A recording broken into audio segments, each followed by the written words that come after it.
sense of wonder. What's up, beautiful people? Welcome to Plan Podcast, your choice hub for book reviews and crucial conversations. My name is Oluwatosin Abiodun Leaks, aka Antitisa, aka Tosin Leaks. Welcome to the final episode of this month on this podcast. Of course, we've been here since 2021, and by the special grace of God, there are wonderful books we will still review this year and even for going forward. But today we are going to be wrapping up the book review of How Successful People Win by Maxwell. There was episode 1, episode 2, episode 3, and today is episode 4. Guys, what are you waiting for? Go and enjoy. Even if you have listened, listen again and again and again till it concretizes. And you cannot be enjoying this wonderful podcast alone. Ensure you're sharing with your friends and your loved ones. Guys, today we are going to be doing Seek Improvements, Chapter 5, The Focus of Learning. Remember that this book and other amazing books are available for sale on our website. The link to our website is in the description below. Make sure you can even check our Instagram or just type Plan Path Educational Consult on your browser, and voila, you will just see us there. So you guys, let me just go ahead to read. How has it been for you? How has this experience been for you? I hope it's been transformational. It's been a learning experience for you as it has been for me. Today, let's do chapter 5 and wrap up. You can always get a book from us. Most of us don't expect to achieve perfection, but we do want to perform at a higher level. That requires improvement. It's been said that the three most difficult things to say are, I was wrong. When we make a mistake or fail, we don't want to admit it. Instead, we often do one of the following things. Blow up. We react with anger, resentment, blame, rationalization, and compensation. 2. Cover up. We try to hide our mistakes to protect our image and ourselves. A person who makes a mistake and then offers an excuse for it has made 2 mistakes. Back up. We withdraw and begin distancing ourselves from those who might discover our mistake. 4. Give up. We throw up our hands and quit. We never address the mistake in a healthy way. For example, John H. Holliday, who was the founder and editor of the Indianapolis News, stormed into the composing room one day, determined to find the culprit who had spelled height as height. A check of the original copy indicated that he himself had been the one responsible for the misspelling. When he was told that, he said, well, if that's the way I spelled it, that has to be right. For the next 30 years, Indianapolis misspelled the word height. Interesting.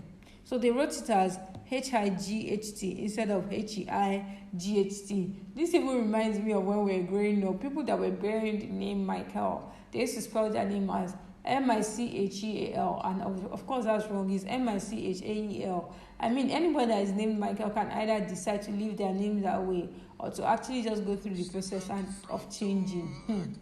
Interesting. So, insight on improvement.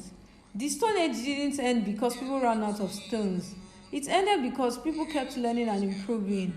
The desire to improve themselves in the desire to improve themselves is in the DNA of all successful people. Getting better has been a personal passion for me for many years. Part of that involves striving to perform better day by day. But the desire for improvement has also prompted me to study others who share this passion. This has helped me to learn some important things when it comes to improvement, which I want to pass along to you.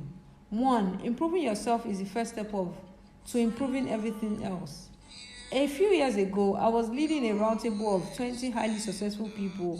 One man expressed his frustration at having plateaued in his business and personal life. He asked, how can I keep from plateauing? As we asked questions and he opened up, we made a discovery. He was more concerned about his personal success than he was with his personal growth. that was getting in his way. Success does not always bring growth, but personal growth will always add to your success. The highest reward for our toil is not what we get for but what we become by it. The most important question is not what am I getting, but what am I becoming? The world is moving along at an incredible pace. I joked earlier about the end of the Stone Age. Some archaeologists believe that period lasted millions of years. The Bronze Age, which followed it, lasted roughly 2,000 years. The Iron Age, which came next, was less than 1,000 years. Each period in technological history has become faster and faster. In the modern era, knowledge, technology, and improvement continue to accelerate. Now that we live in the information age, the world is moving even faster. Economists at UC Berkeley recently calculated that in the year 2000, the total amount of information produced worldwide was the equivalent of 37,000 times as much information as the entire world in the Congress Library. In 2003, the amount of new information created was more than double of that, and those numbers came from the time before Facebook, Twitter, YouTube, and other information generating options available today. The bottom line is clear. If you are not moving forward, the world is passing you by. If you want to improve your life, your family, your work, your economic situation, your influence, or anything else, you need to first improve yourself. 2. Improvement requires us to move out of our comfort zone. Novelist Fedor Kotoskesby observed, taking a new step, uttering a new word, is what people fear most. Instead, people should fear the opposite, not taking the step. Why? Because if we don't step forward out of our comfort zone and into the unknown, we will not improve and grow. Security does not take us forward. It doesn't help us to overcome obstacles. It doesn't lead to progress. You will never get anywhere interesting if you always do the same thing. You must surrender security to improve. What does it take to get us to move out of our comfort zone? In my observation, it requires two things. Handing our aversion to making a mistake or making mistakes. We need to fail quickly so that we can get out of the way. If you are not failing or making mistakes, it means you are playing too safe. Management expert Peter Drucker explained, I would never promote a person into a higher level job who was not making mistakes. Otherwise, he is sure to be a mediocre. Mistakes are not failures. They are proof that we are making an effort. When we understand that, we can more easily move out of our comfort zone, try new things, and improve. Overcoming a life controlled by feelings. Improvement demands a commitment to grow long after the mood in which it was made has passed. Speaker Peter Lowell once told me, the most common trait I have found in successful people is that they conquer the temptation to give up. Not being controlled by our feelings means that we can face our fears, get out of our comfort zone, and try new things. This is an important part of innovation. 3. Improvement is not satisfied with quick fixes. We live in a society with destination disease. So many people want to do enough to arrive, and then they want to retire. Losers don't lose because they focus on losing. They lose because they focus on just getting by. Losers don't lose because they focus on losing. They lose because they focus on just getting by.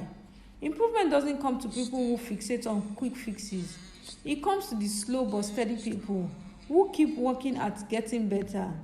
If you have a quick fix mindset, then you need to shift it to a continuous improvement mindset. That means doing two things. I've said the fact that improvement is a never-ending battle.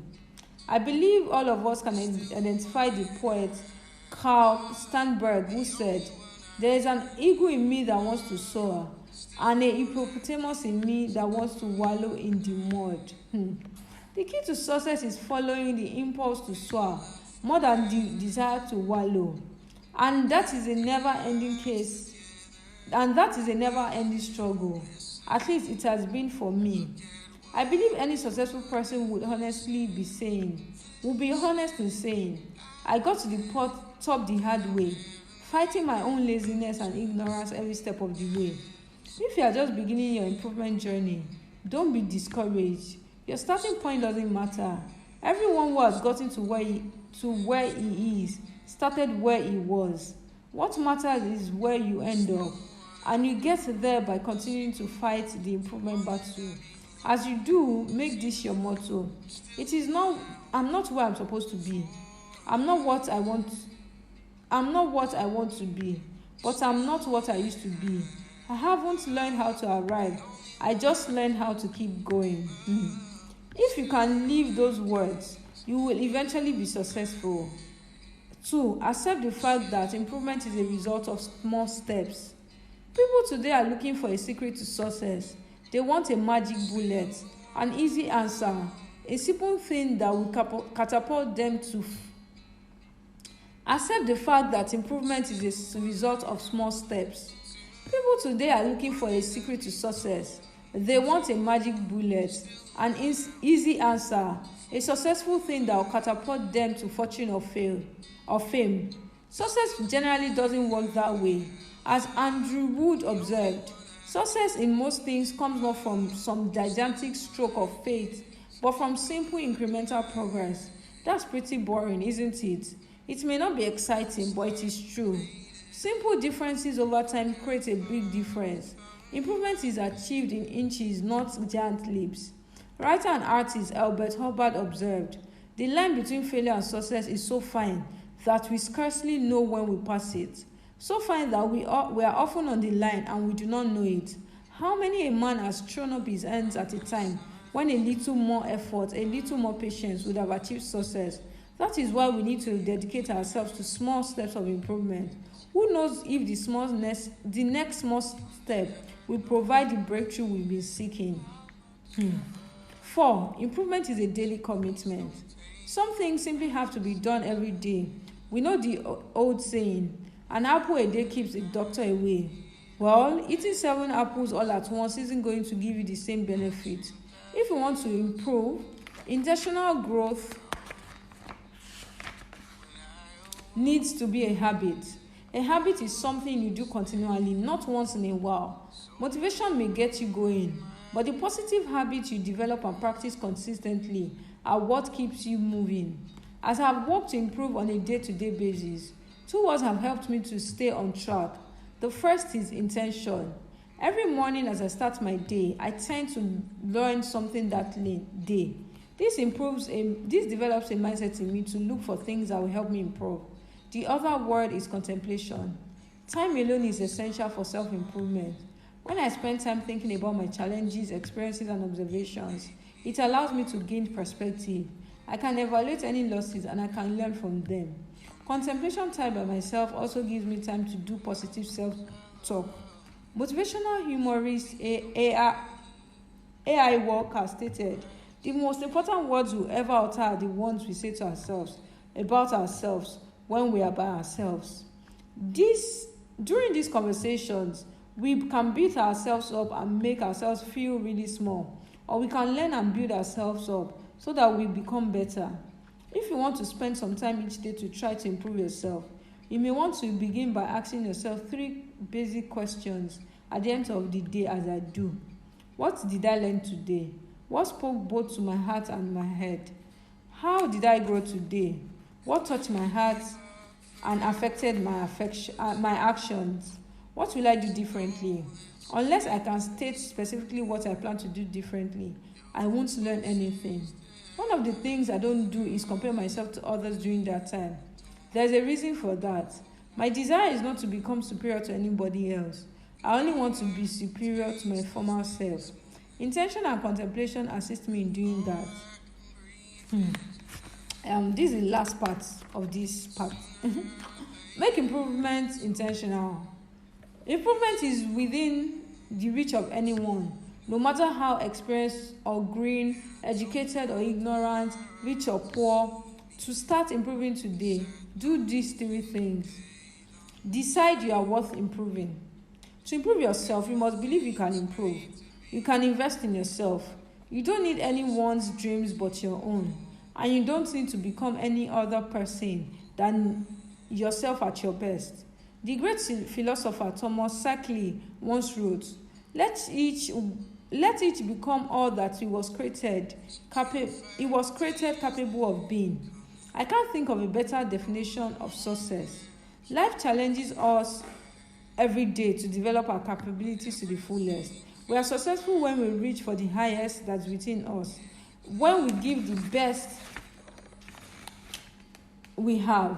Life doesn't require us to always come out on top.